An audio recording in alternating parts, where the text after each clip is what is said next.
한글 맞춤법이 이 항목이 굉장히 많거든. 근데 그 모든 항목들을 우리가 다 외울 수는 없어. 한글 맞춤법 뭐 40몇 항까지 있어. 뭐 우리가 법전 외우듯이 그걸 어떻게 외우냐.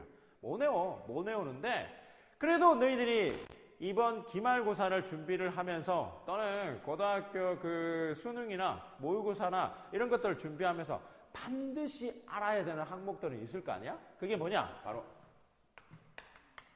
1항, 2항,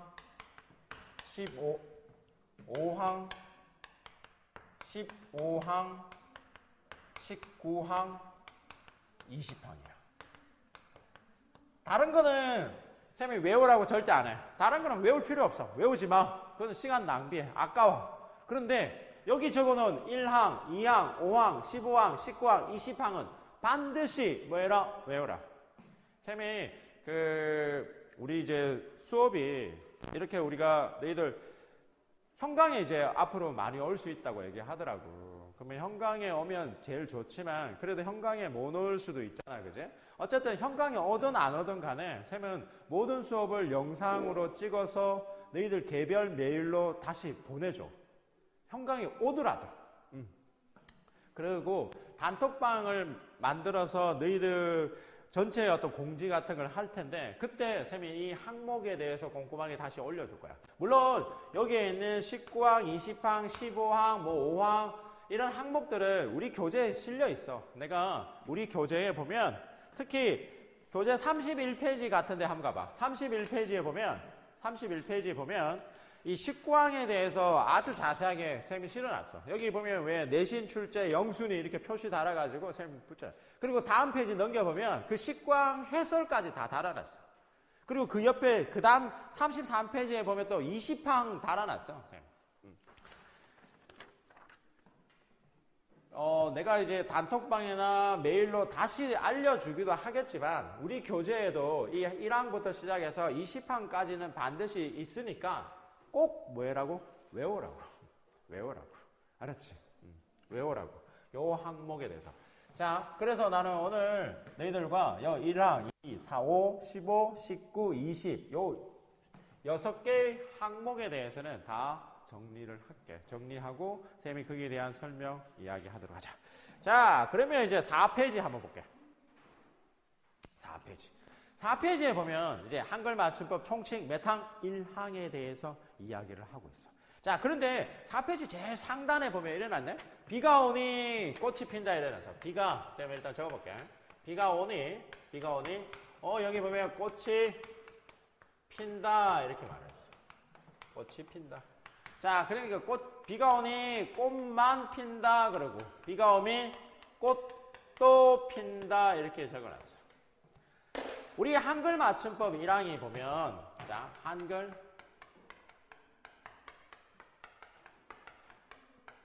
맞춤법 1항이야. 한글 맞춤법 1항에 보면 표준어를 적는다 이렇게 해서 표준어. 일단 한글 맞춤법 대상은 표준어야. 표준어. 이 표준어를 적는데 어떻게 적냐? 두 가지야. 하나. 두 가지인데 하나는 소리 나는 대로 그래서 소리대로 적는다 이렇게 얘기해. 또 하나는 이렇게 적어놨어. 어법에 맞게 쓴다 이렇게 얘기했어. 어법에 맞게. 그래서 어휘에 따라서 어떤 어휘는 소리대로만 쓰는 게 있고 어떤 어휘는 어법에 맞게만 쓰는 어휘도 있다 이런 의미야. 예를 들어서 쌤이 여기 바다 이렇게 적었어. 바다는 소리대로 적은 걸까? 어법에 맞게 쓴 걸까? 응? 경훈아. 그래, 소리대로 적은 거야. 우리가 소리대로 적었다는 말은, 소리 나는 대로 적었다는 말은 이런 뜻이야. 표기랑 발음이 일치한다는 뜻이야. 표기와 발음이 일치하는 것을 우리는 소리대로라고 그래. 표기와 발음이 일치하는 거야. 이렇게 표기와 발음이 일치하는 것을 소리대로 적는 거고 이렇게 소리대로 적을 때 우리는 뭘 추구한다? 표음주의를 따른다 이렇게 얘기를 하는 거예요. 표음주의라고 얘기를 해. 아무래도 소리대로 적으면 쓰기가 엄청 쉽지 않겠어? 그지? 너희들 어릴 때 왜 받아쓰기 하잖아. 받아쓰기 할 때 소리대로만 적어봐. 엄청 편하잖아. 엄청 편해. 근데 받아쓰기 할 때 틀리는 이유는 소리대로만 적는 게 아니기 때문에 틀리는 거야. 그게 쌤 여기 적어놨어. 봐라. 비가 오니 꽃이 핀다라고 했을 때 여기서 비가 오니 핀다 이런 단어들은 이런 어휘들은 전부 다 소리대로 적은 거야. 하지만 여기 꽃이라는 단어는 실제 발음은 어떻게 해? 꽃이 이렇게 발음을 해. 형식 형태소가 왔으니까 연음이 되었거든. 자, 꽃만 같은 경우는 음절의 끝소리 규칙이 일어나고 그리고 그 디귿이 미음과 만나서 무슨 현상이 일어나? 비음화 현상이 일어나. 그래서 발음은 꽃, 꼰, 만 이렇게 발음이 돼. 꽃도 같은 경우도 음절의 끝소리 규칙과 그리고 디귿에 의해서 뒤에 있는 디귿이 된소리 발음이다. 그래서 얘는 발음이 꽃도 이렇게 발음을 해. 그런데 만약에 우리가 소리대로만 적는다면 이러한 표기를 이렇게 표기하겠지. 이렇게.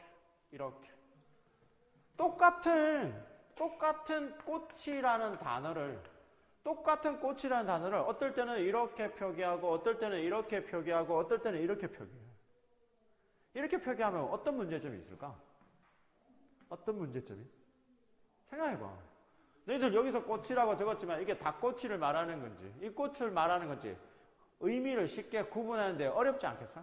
물론 여기 비가 오니까 뒤에 핀다라는 말이 있으니까 얘는 닭꼬치가 아니라 이 꽃을 얘기하겠지라고 추측은 하겠지만 그래도 의미를 파악하기가 훨씬 더 뭐하겠어? 어렵겠지.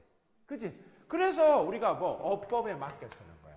어법에 맞게 쓴다는 표현이 바로 형태소에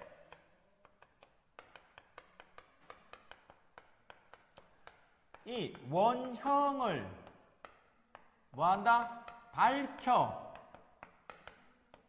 쓴다 라는 말을 얘기하는 거고 그 단어가 가지고 있는 기본 형태소의 원형을 밝혀 씀으로 인해서 아무래도 우리가 의미를 파악하는 게 훨씬 더 뭐하더라? 쉽더라 이렇게 되는 거야. 의미를 파악하는 게 훨씬 더 쉽더라. 여기에서 이제 이 어법에 맞게 쓰는 걸 표의주의라고 얘기를 하고 이렇게 표의주의를 추구하는 이유는 당연히 의미 파악이 쉽게 하기 위해서 이렇게 추구하는 거예요. 의미 파악이 쉽게 하기 위해서 이렇게 추구하는 거지. 알겠지?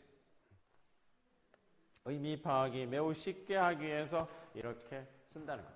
기억해. 이게 한글 맞춤법 1항이야. 엄청 간단하지 않냐? 한글 맞춤법은 일단 대상이 뭐야? 표준어야. 그 표준어를 적는데 어떻게 적는데? 소리대로 적는데. 그렇지. 소리대로 적으면 우리 정말 쓰기가 너무 편할 것 같아. 하지만 소리대로만 적으면 의미를 파악하는데 문제점이 생길 수도 있을 것 같아. 그래서 때로는 어떻게 적더라? 어법에 맞게 쓰기도 하더라. 이렇게 되는 거고. 그러니까 어법에 맞게 쓴다는 말은 다른 말로는 뭐라고요? 형태소의 원형을 밝혀 쓴다. 이렇게 얘기한 거예요.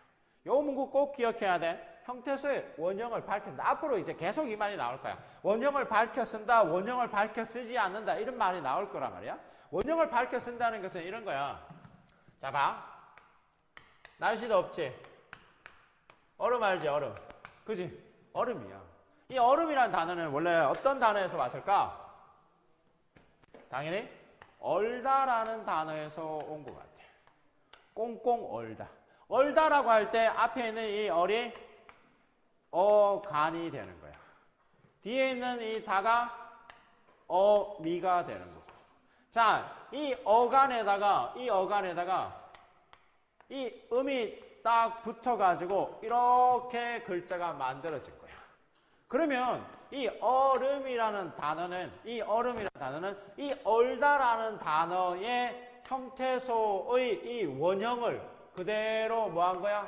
밝혀 쓴 거야. 만약에 얘를 이렇게 표기를 했다면 이거는 형태소의 원형을 뭐 하지 않은 거야? 밝혀 쓴 게 아니다라고 얘기하는 거지. 이런 말이야. 형태소의 원형을 밝혀 쓴다는 말은 그 단어가 가지고 있는 원래 가장 기본형을 그대로 밝혀 쓴다 이런 의미가 되는 거예요. 그 단어가 가지고 있는 기본형을 그대로 쓴다라는 게 바로 원형을 밝혀 쓴다. 자, 봐. 너희들이 너무나 잘 아는 단어 중에 이런 단어가 있어.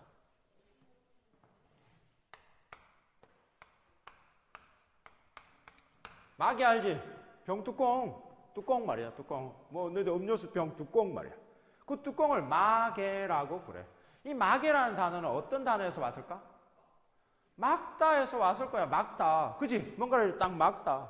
당연히 막다라는 단어에서 왔어. 근데 이 막다라는 단어 보니까 이 막이 막다라는 단어의 어간이 되는 거고 이 다가 어미가 되네.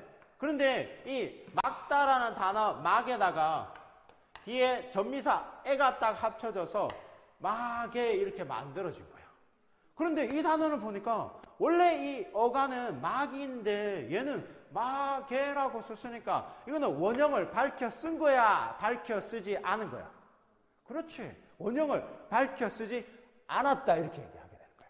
어떤 말인지 알겠지? 그러니까 원형을 밝혀 쓴다는 말은 이렇게 이 단어가 가지고 있는 기본형의 어간을 형태를 그대로 옮겨 쓴다 이런 얘기가 되는 거야. 요것만 너희들 이해하면 한글 맞춤법 정말 쉬워. 형태소의 원형을 밝혀 쓴다? 밝혀 쓰지 않는다. 쉽게 말해서 형태소의 원형을 밝혀 쓰지 않는다라는 말은 거꾸로 말하면 뭐가 되는 거야? 소리 나는 대로 쓴다 이렇게 되는 거라고. 알았지? 자, 봐. 이런 단어도 있어.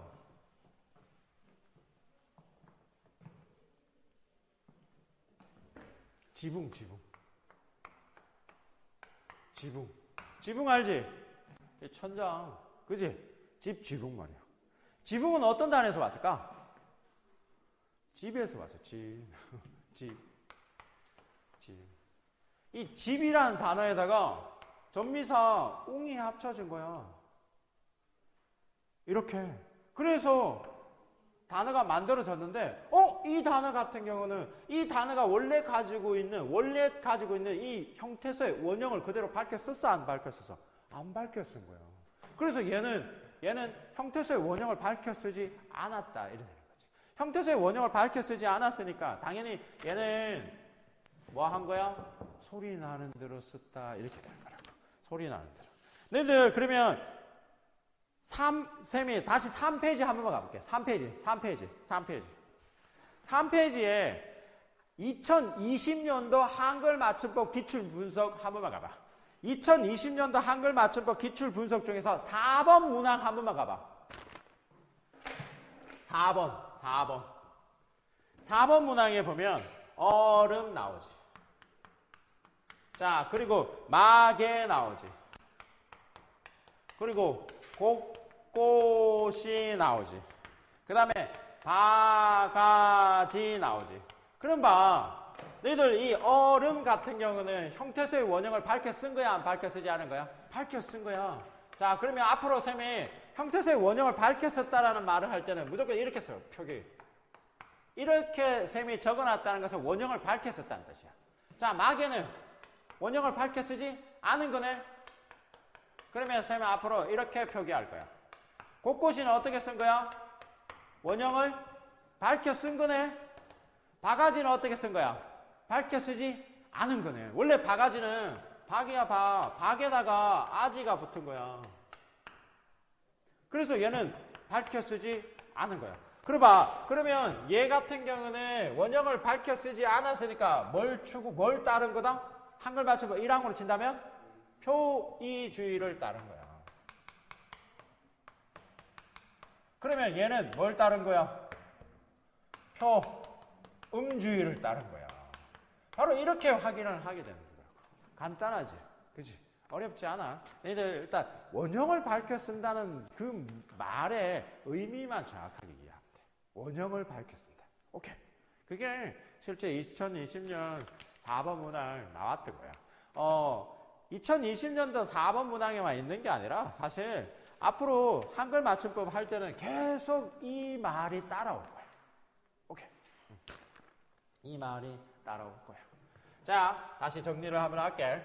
한글 맞춤법 1항이 가장 기본이야. 한글 맞춤법 1항은 한글 맞춤법 전체를 이렇게 다 뭐하는 거? 포괄적으로 담아 놓는 거거든.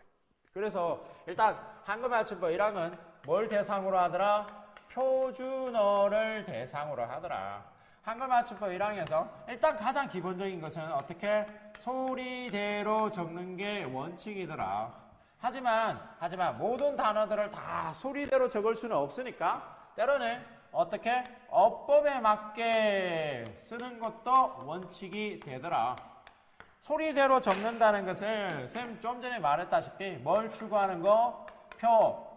주의를 따르는 거고. 어법에 맞게 쓴다는 것이 바로 뭐? 이주의를 따른다라는 의미고. 자, 소리대로 적으면 어떤 장점이 있을까? 소리대로 적으면 어떤 장점이 있을까? 쓰기가 편하겠지. 쓰기가 엄청 편해. 쓰기 편해. 내 마음대로 쓰면 돼. 그냥 소리 나는 대로 적어버리면. 하지만 맞춤법은 틀리겠지. 그치? 자, 어법에 맞게 쓰면 어떤 장점이 있을까? 바로 뭐? 의미 파악이 쉽더라는 거지. 의미 파악이 쉽다는 거고. 의미 파악이 쉽다는 것은 독서가 편하다 이런 의미가 되는 거야. 너희들 읽기잖아. 읽었을 때 그 글을 읽었을 때 이해까지 하는 것을 가지고 우리는 읽기라고 얘기하잖아. 그치? 그러면 봐. 어법에 맞게 쓰기 때문에 독서가 편한 거야. 읽기가 편한 거야. 아, 무슨 뜻인지 내가 알게 되니까. 오케이? 이게 한글 맞춤법 1항에 대한 이야기고, 그 한글 맞춤법 1항에 대한 이야기를 여기 4페이지에 바로 위에서 처음 얘기한 거야. 지금 이제 쌤이 여기 준 한글 맞춤법 원리해서 여기에 나와 있는 것들은 우리 교과서 내용은 아니야. 우리 교과서는 엄청 간단해. 우리 교과서는 딱 2페이지밖에 없어. 한글 맞춤법 1항이랑 한글 맞춤법 2항에 대한 설명이 끝이야. 그게 다고. 쌤은 이제 너희들 공부하기 위해서 다른 자료를 갖고 온 건데 여기에 바로 1항은 그러한 얘기를 했다라는 거. 자, 그 다음 두 번째. 이번에 이제 한글 맞춤법 2항이야.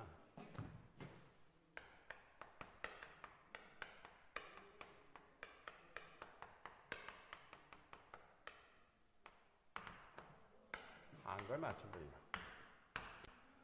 한글 맞춤법 2항은 뭐 더 간단해. 단어는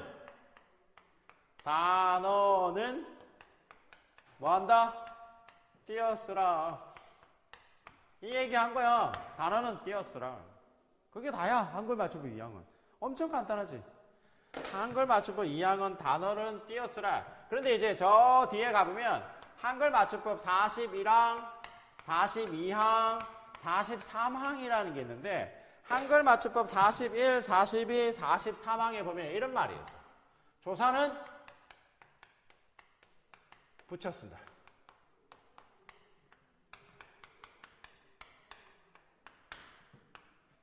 의존 명사는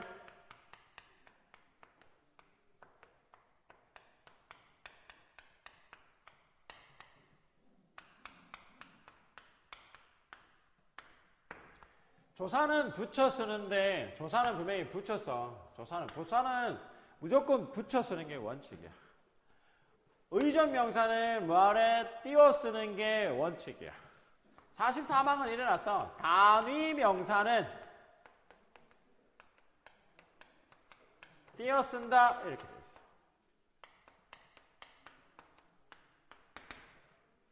간단해. 자, 봐. 단어는 띄어 쓰라는 게 한글 맞춤법 2항이야. 여기에서 너희들 이제 알아야 되는 게 바로 단어가 무엇을 의미하는지의 개념과 자, 여기서 핵심은 이 조사라는 조사는 단어일까 아닐까 이게 핵심인 거야. 조사는 단어야 아니야? 조사는 단어야. 알았어. 시험 문제 나와. 조사는 뭐라고? 단어야. 조사는 단어야. 하지만 조사는 단어이지만 뭐 하더라? 붙여 쓰더라는 거지. 조사는 단어이지만 붙여 쓰는 거야. 너희들 조사는 단어야. 무조건 단어의 개념 속에 조사는 포함되는 거야. 하지만 조사는 예외적으로 뭐 하더라? 붙여 쓰더라. 의존 명사는 무조건 띄어 쓰는 거야. 의존 명사는. 단위 명사도 띄어 쓰는 거야. 단위 명사가 뭐냐면 이런 거 만, 원 할 때 이 원 이런 게 단위 명사야. 차 한 대, 공 한 개 이런 거 있지. 그런 건 다 단위 명사야. 단위 명사는 그래서 무조건 다 뭐 한다? 띄어 쓴다 이렇게 되는 거지. 의존 명사는 무엇을 가지고 의존 명사라고 얘기를 하냐면 말이야. 이런 걸 의존 명사라 그래. 자 봐. 쌤이 여기 적어볼게. 소리대로 적는다라고 할 때 이거는 이렇게 썼어. 근데 만약에 이걸 소리 나는 대로 적는다 했을 때 이때는 띄었었어. 똑같은 대로인데 얘는 붙여 쓰는데 얘는 띄어 쓴 거야. 그 이유가 얘는 조사인데 얘는 의존 명사이기 때문에 띄어 쓴 거야. 얘는 조사인데 얘는 의존 명사야. 그래서 띄어 쓴 거라고. 우리가 좀 전에 봐. 뿐이라는 단어 기억나지? 뿐. 오늘은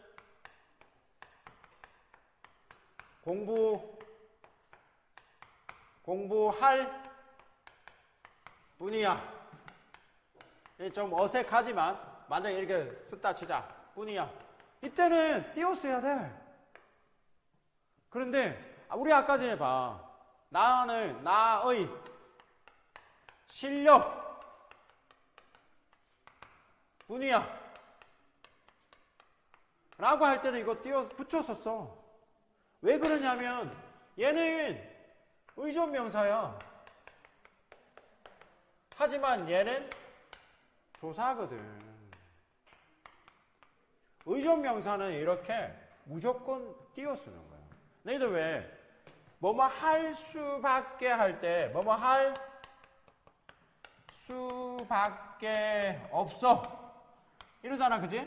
그때도 마찬가지야. 이 수는 의존 명사야. 그래서 띄어 쓰는 거야.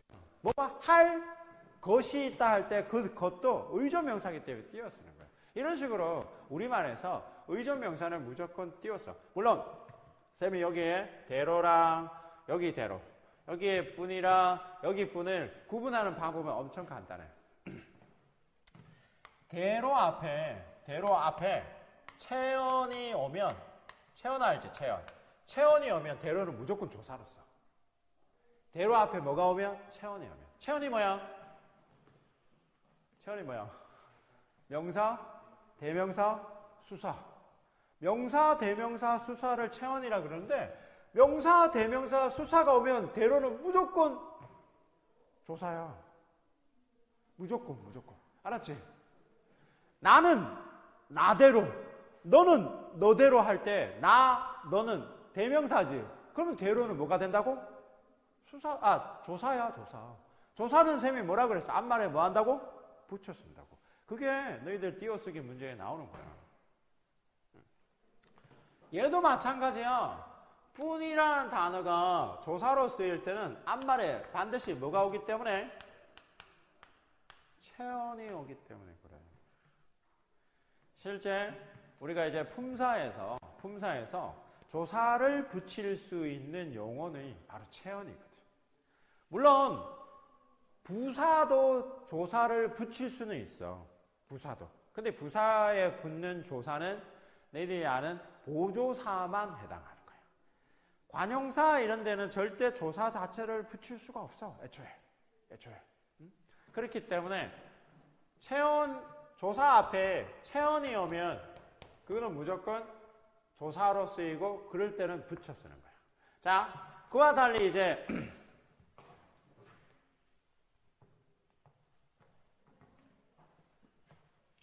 이 경우는 이 대로도 그렇고 여기 있는 분도 그렇고 둘 다 의존 명사라 그랬잖아. 그지? 이게 의존 명사인 이유가 있어. 왜? 소리 나는이라고 했을 때는 이거는 체언이 아니지. 뭐야 이거는? 소리 나다라는 단어에서 온 거겠지. 당연히 소리 나다에서 왔을 거고. 그러면 소리 나다, 소리 나고, 소리 나면 그러네. 자, 소리 나라는 이 어간에 는이라는 어미가 붙었네. 맞니?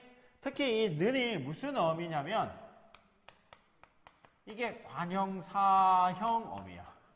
이 관형사형 어미가 붙어서 이 소리 나는이 문장 성분으로 친다면 어떤 역할을 하냐면 관형어 역할을 하게끔 되어 있어.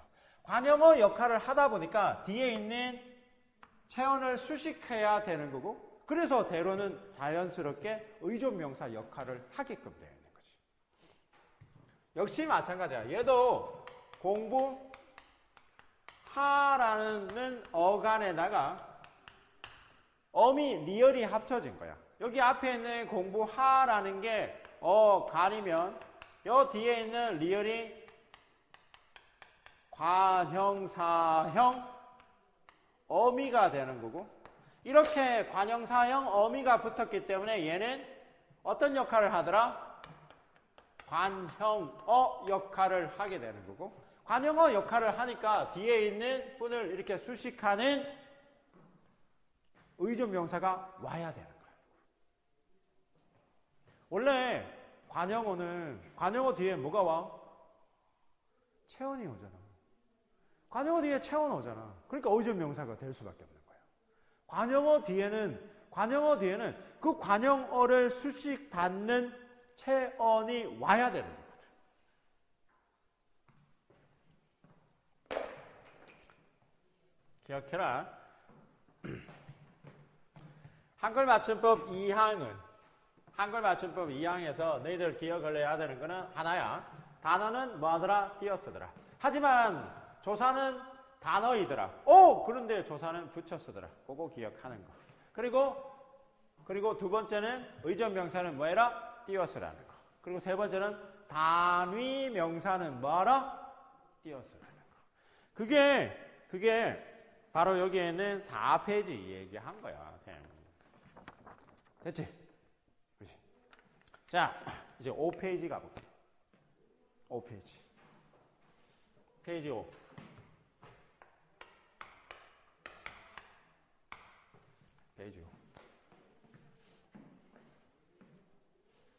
페이지 5페이지. 2학년 형아들 뭐 수학여행 간다는 말이 막 돌기도 하던데 사실인가? 너희들 모르지? 어제 2학년 형아들 와가지고 수학여행을 간다는 말이 있어요 막 이런 말을 하기도 하던데. 제주도 간다는 말이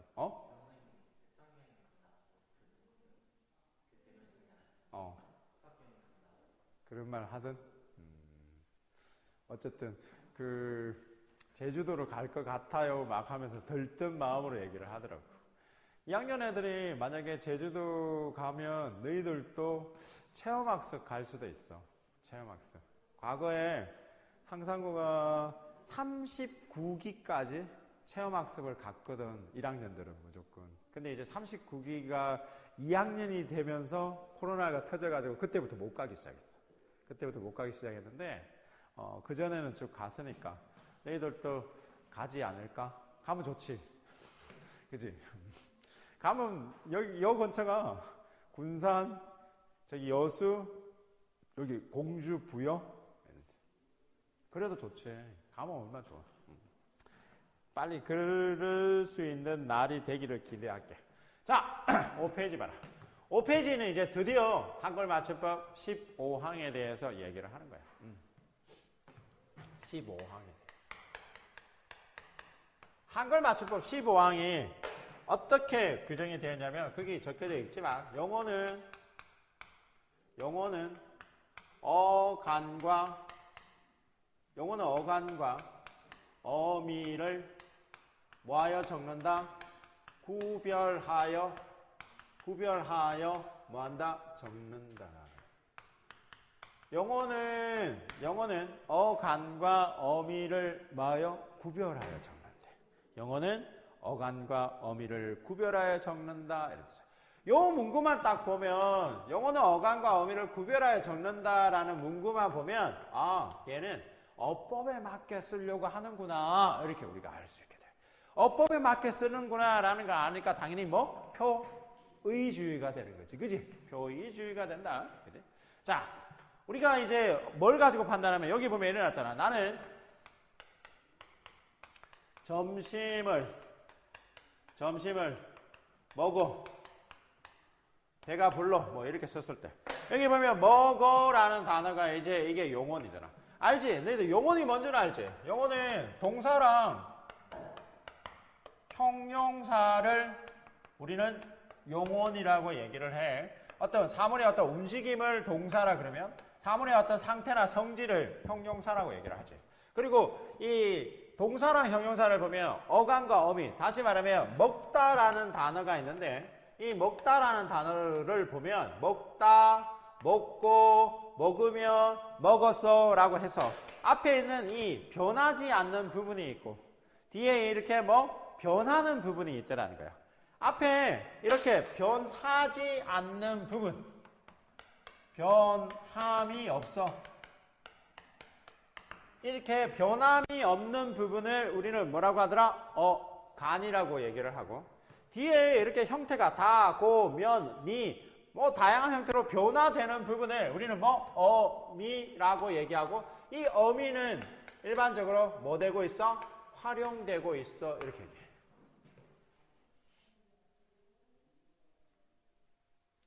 물론 이 활용이란 말은 용언 자체를 용언이 활용된다 이렇게 얘기해도 상관없어. 알겠지? 용언이 활용된다 이렇게 말해도 상관이 없어. 어쨌든 변하지 않는 부분을 어간이라고 얘기를 한다는 거지. 이 너희들 어간과 어미를 일단 정확하게 구별하는 것도 매우 중요하다. 자, 그래서 여기 보면 먹어라고 했을 때 그지? 이걸 먹어 이렇게 표기하지 않고 어간 따로 어미 따로 이렇게 구별하여 적게 되더라. 이렇게. 그게 한글 맞춤법 메탕 15항이야. 자, 그런데 지금부터는 이 모든 규정에 보면 본 규정이 있고 이 본 규정에는 항상 뭐가 있어야 돼? 붙임이라든지 예외 규정이 따라오는 거야. 한글 맞춤법 1항 같은 경우는 그런 게 없어. 한글 맞춤법 2항에도 그런 게 없어. 근데 이제 지금부터는 계속 따라올 거야. 봐. 이게 이제 본 규정이라면 이 본 규정 안에 또 다른 붙임 규정이 하나 더 있어. 뭐가 있냐? 이거야. 두 영혼이 뭐하여 만나. 두 영혼이 만나 하나의 뭐가 되었을 때? 영혼이 되었을 때. 두 영혼이 만나 하나의 영혼이 되었을 때. 자, 이걸 다시 또 나눠야 돼. 1번, 2번으로. 1번과 2번으로. 앞말이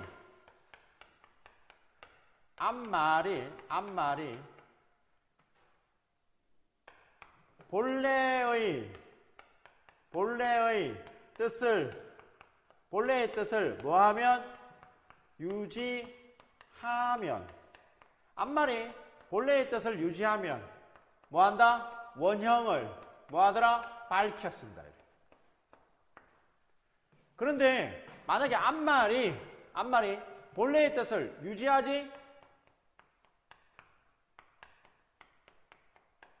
못하면 앞말이 본래의 뜻을 유지하지 못하면 뭐한다? 원형을 밝혀 쓰지 않는다 이렇게 되는 거예요. 알았어?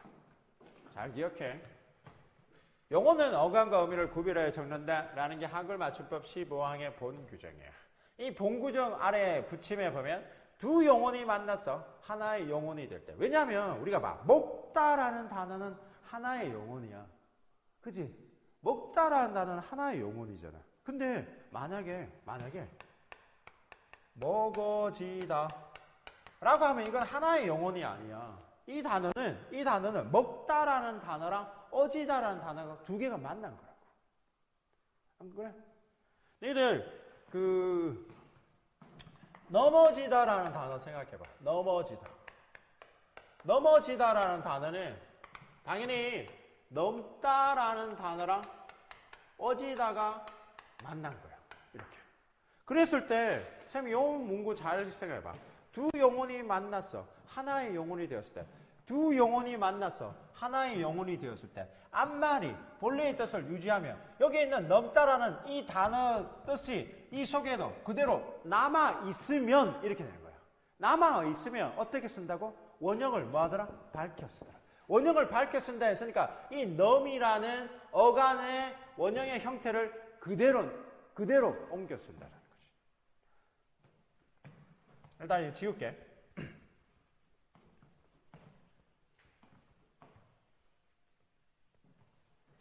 너희들 쓰러지다라는 단어 생각해봐. 쓰러지다는 어떤 단어에서 만들어졌을까? 쓸다.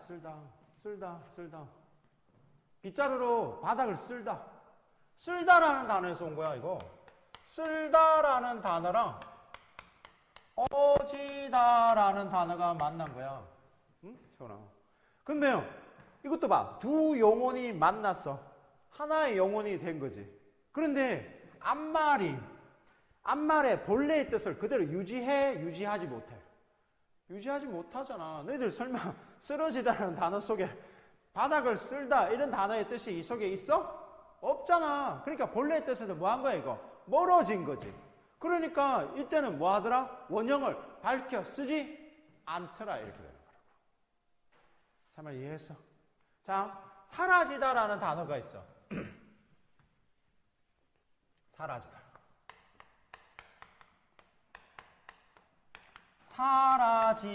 어떤 단어에서 왔을까?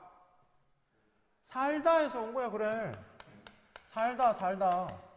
살다랑 아지다라는 단어가 만난 거야. 원래 아지다 또는 어지다가 피동형을 만들 때 쓰는 형태의 어미거든. 자, 아지다를 만난 거야. 그런데 이봐, 이 단어도 두 영혼이 만났어. 하나의 영혼이 되었는데 앞에 있는 본래의 단어의 뜻을 그대로 유지하지 못해. 설마 살다라는 단어가 사라지다는 단어랑 뜻이 똑같나? 아니지. 그지? 그래서 본래의 뜻을 유지하고 있지 못하는 거야. 그러니까 원형을 뭐하지 않다? 밝혀 쓰지 않는다 이렇게 얘기하는 거라고. 제 말 뭔 말인지 알겠어? 그게 몇 항? 한글 맞춤법 바로 15항에 대한 이야기야.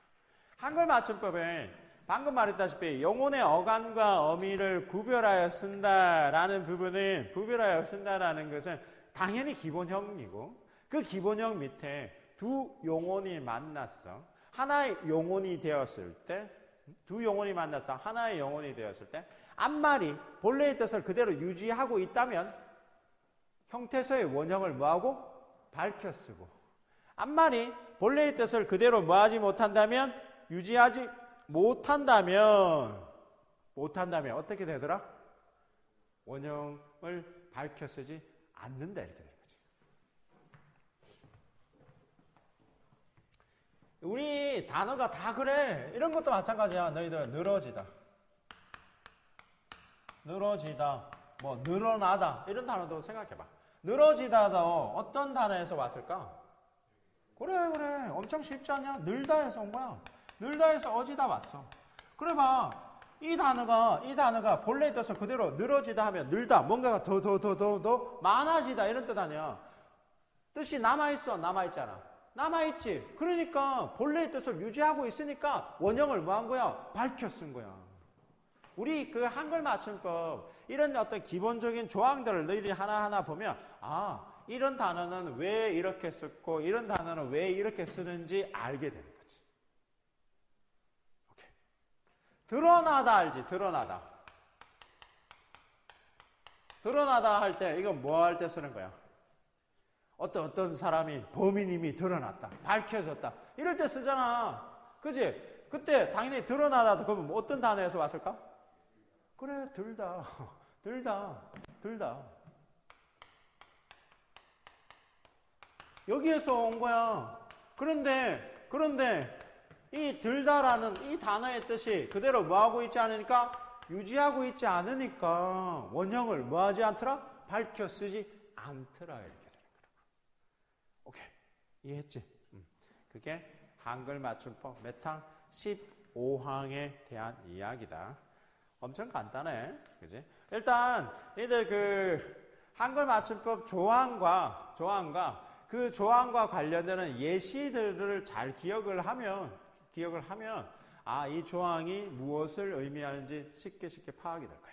자, 이번에는 쌤이 그렇게 중요하다고 우리가 노래를 부르고 있는 한글 맞춤법 19항에 대해서 가볼게요. 한글 맞춤법 19항에 대해서 얘기하기 전에 페이지는 31페이지를 펴. 일단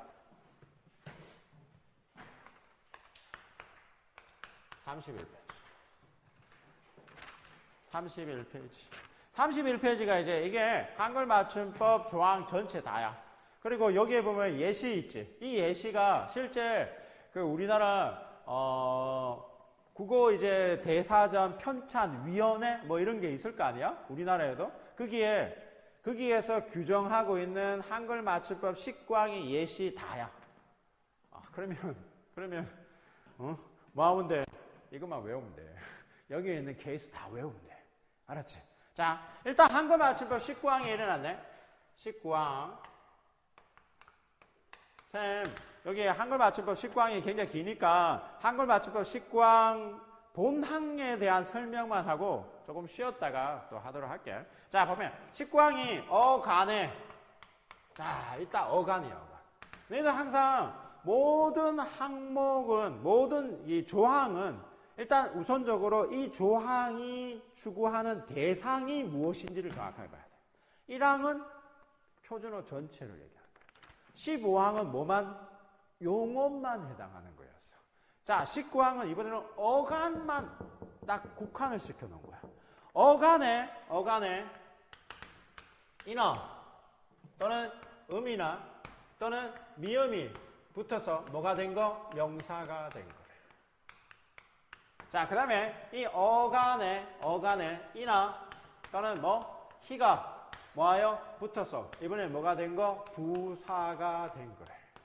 이런 것들은 전부 다 뭐하라고? 원형을 뭐한다? 밝혀 쓰라 이렇게 얘기한 거예요. 어간에 이나 음이나 미음이 붙어서 명사가 되었거나 또는 어간에 이나 희가 붙어서 부사가 된 것은 전부 다 뭐하래? 원형을 밝혀 쓰래. 일단 이게 기본형이야. 기본 조항이야. 기본. 엄청 간단하지. 그래서 이렇게 딱 외우면 돼. 여기 있는 이 문구 풀어서 있는 걸 그대로 외우면 좀 헷갈리니까 쌤 적어놨잖아. 어간 플러스 이 미음이 붙어서 명사가 됐거나 아니면 어간 플러스 이 희가 붙어서 부사가 된 것은 전부 다 원형 밝혀 쓴다. 이렇게 된 거야. 물론 여기에 예외 조항이 있다. 너희들 왜 길다라는 단어 있지? 길다라는 단어에 여기 어간이 길이야. 여기에다가 이가 붙었어. 그래서 길이 하면 뭐가 된 거야? 명사 되지. 그러니까 봐. 원형을 밝게 써서. 이렇게 쓰지 않는다고. 이렇게 쓰지 않더라는 거지. 이렇게 쓰지 않고 이렇게 쓰는 이유가 바로 한글 맞춤법 19항 때문에 그런 거야. 여기에 보면 깊이는 당연히 무슨 단어만 했어? 깊다에서. 높이는 높다에서. 다듬이는 다듬다에서. 땀바지는 땀받다, 닮았다, 먹다, 미닫다, 벌다, 벼훌다. 벼훌다라는 단어가 있는데 여기 보면 이 벼훌치라고 되어 있지. 이게 농기계예요, 농기계. 그 벼를 이렇게 쭉 스치고 지나가는 그 시골에서 농사를 지을 때 쓰는 농기계야, 농기계. 그게 벼훌치야. 이 벼훌치기를 벼훌다라는 단어에서 온 거야. 벼를 이렇게 훑어내다 라는 단어에서 온 거거든. 그게 이가 붙어서 뭐가 만들어진 거야? 명사가 된 거야. 그럴 때는 뭐 하더라고? 원형을 밝혀 쓰다는 거죠. 소리 나는 대로 적지를 않더라는 거야. 자, 그리고 이제 밑에 보면 걸음, 묶음, 뭐 믿음, 얼음, 역금, 울음, 웃음, 졸음, 죽음, 암 다 마찬가지야. 여기 보면 이 걷다, 묵다, 믿다, 얼다, 역다, 울다, 웃다, 졸다, 죽다. 특히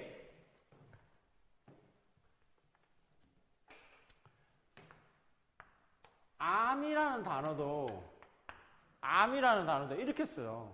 이렇게 써야 되는 이유가 있어. 왜 이렇게 쓴다고? 원래는 이 단어는 어떤 단어에서 왔을까? 그래. 알다에서 온 거야. 근데 이 알다라는 단어에 이 알이 어간이지. 여기에 뭐가 붙은 거야? 미음이 붙었어. 그래서 명사가 된 거 아니야. 그러니까 원형을 뭐 해야 돼? 밝혔어야 돼. 원형을 밝혔으니까 이걸 암 이렇게 쓰면 안 된다고. 원형을 밝혀 써야 되니까 이걸 형태를 그대로 써야 되게 되는 거야. 오케이. 알겠어. 우리가 뭔가를 알다라는 단어에서 왔기 때문에 이 형태의 원형을 그대로 밝혀 쓰다 보니까 이렇게 쓰는 절대 안 된다라는 얘기를 하고 있는 거고. 자, 그 다음에 이제 이가 붙어서 부사가 된 거 뭐 가치, 굳이, 길이, 높이, 많이, 실없이, 조이, 직구지. 자, 여기 보면 희가 붙어서 부사가 된 건데 요거는 아마 너희들 좀 생소할 거야. 밝기, 익히, 작히, 그치? 익히라는 단어는 아마 좀 알지. 나 익히 예전부터 알고 있었어. 뭐 이럴 때 쓰는데 작히라는 말은 너희들 아마 처음 봤을걸? 그치? 근데 국어 대사전에 보면 이런 단어들도 다 있어. 작히가 뭐냐면 대단하다. 깜짝 놀라다. 와, 대단한데? 이럴 때 쓰는 부사어야. 작히, 뛰어나. 뭐 이렇게. 밝히라는 것은 무언가를 뭐 밝혀내다라는, 그치? 뭔가를 환하게 밝히. 뭐 그럴 때 쓰는 부사어로서요. 근데 이제 평상시에 잘 쓰이지는 않겠지. 어쨌든 이런 단어들이 있다는 거지. 그런데 봐. 자, 하나만. 여기에 어간에다가 이렇게 이나 음이나 미음이 붙어서 명사가 되었어. 그러면 너희들도 알다시피 여기에는 어간은 일단 품사는 당연히 영혼이었을 거야. 영혼은 아까 말했다시피 동사 아니면 형용사야. 그런데 이 동사가 아니면 형용사가 명사로 뭐 한 거야? 바뀐 거지. 품사가 뭐 한 거야? 바뀐 거야. 그래서 우리는 이 미음을 명칭을 뭐라고 얘기해? 전미사라고 얘기를 하는 거야. 이게 전미사라고 얘기하는 거야. 여기에 있는 이와 희 역시도 이게 전미사라고 얘기를 하는 거예요. 좀 더 정확하게 말하면 얘는 명사를 만드는 전미사였으니까 무슨 전미사? 명사형 전미사라고 하는 거예요.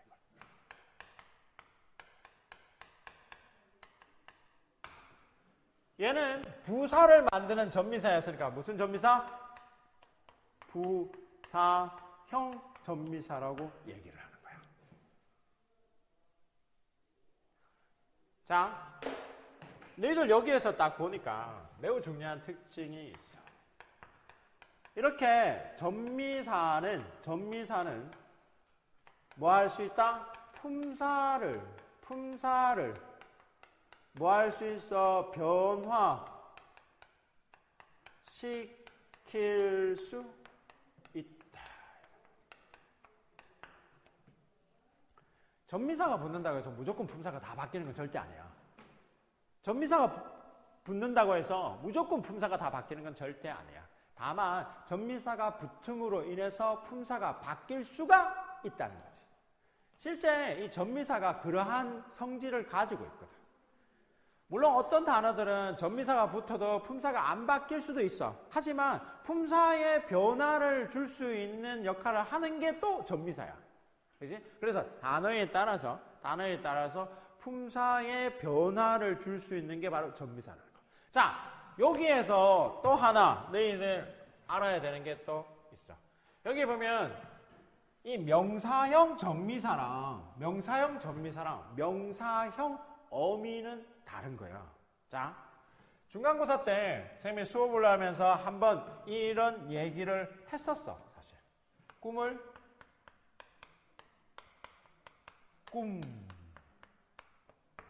꿈을 꿈이라는 단어를 가지고 얘기를 한번 해줬어. 왜냐하면 이게 이제 꿈을 꿈이라는 이 단어와 관련해서 실제 2019년도에 상상고 2학년에서 문법 문제로 이게 서술형 문제로 나왔던 적이 있습니다.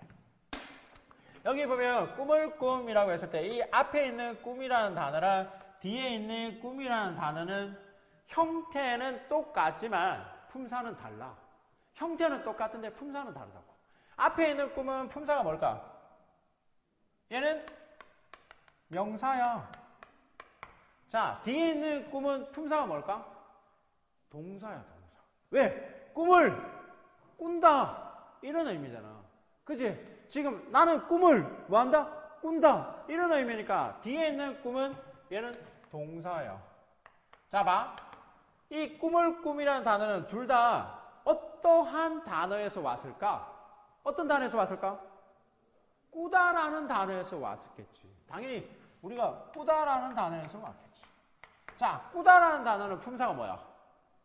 동사 아니야, 동사. 얘는 동사야. 동사야. 쌤이 좀 전에 뭐라고 그랬어? 전미사는 뭐라고? 품사를 뭐 할 수 있다? 변화시킬 수 있다. 그래.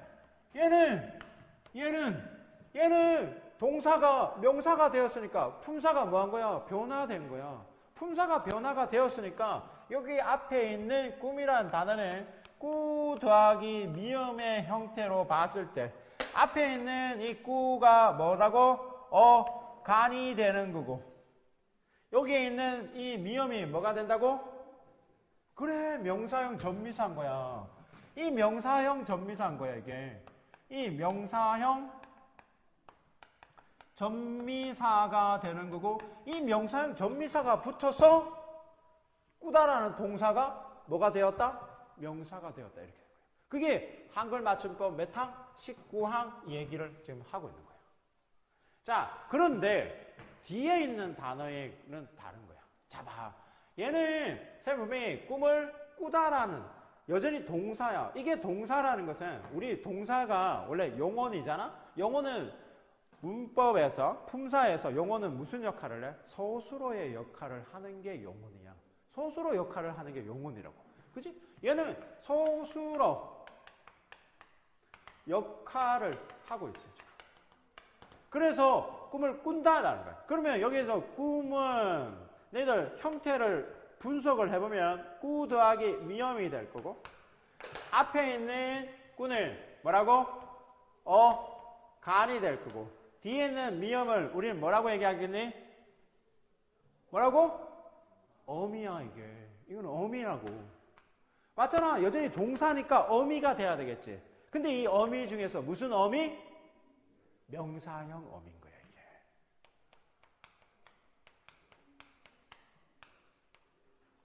그래서 쌤이 지금 계속 강조하는 게 이 명사형 전미사랑 명사형 어미가 형태가 모양이 똑같지만 다르다는 거지.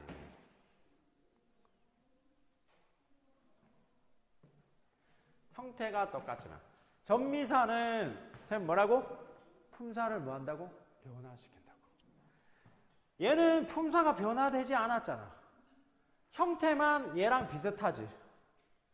그래서 여기에 보면 여기에 이라든지 또는 음이라든지 이런 것들이 명사형 전미사일 수도 있지만 명사형 어미로 쓰이는 경우들도 이렇게 있기 때문에 너희들이 이 두 개는 뭐 할 수 있어야 된다?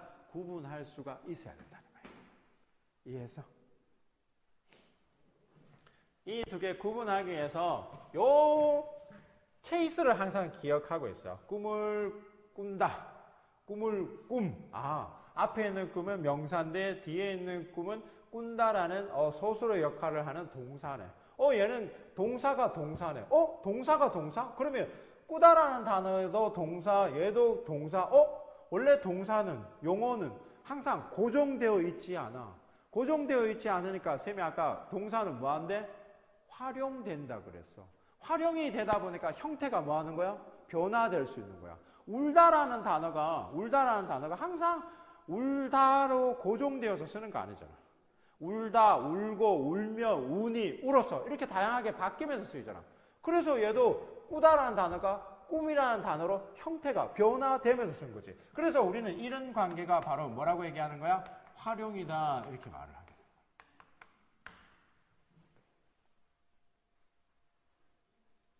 이해했어? 분명히 한글 맞춤법 19항은 명사형 전미사와만 관련되는 이야기를 하고 있다는 점. 가끔씩 이 명사형 어미랑 너희들 헷갈려 하면 안 된다는 거. 명사형 어미는 이 명사형 전미사랑은 완전히 범주가 다른 새로운 어떤 영역에 해당하는 거기 때문에 우리는 명사형 전미사만 기억을 하라는 거지. 오케이. 자.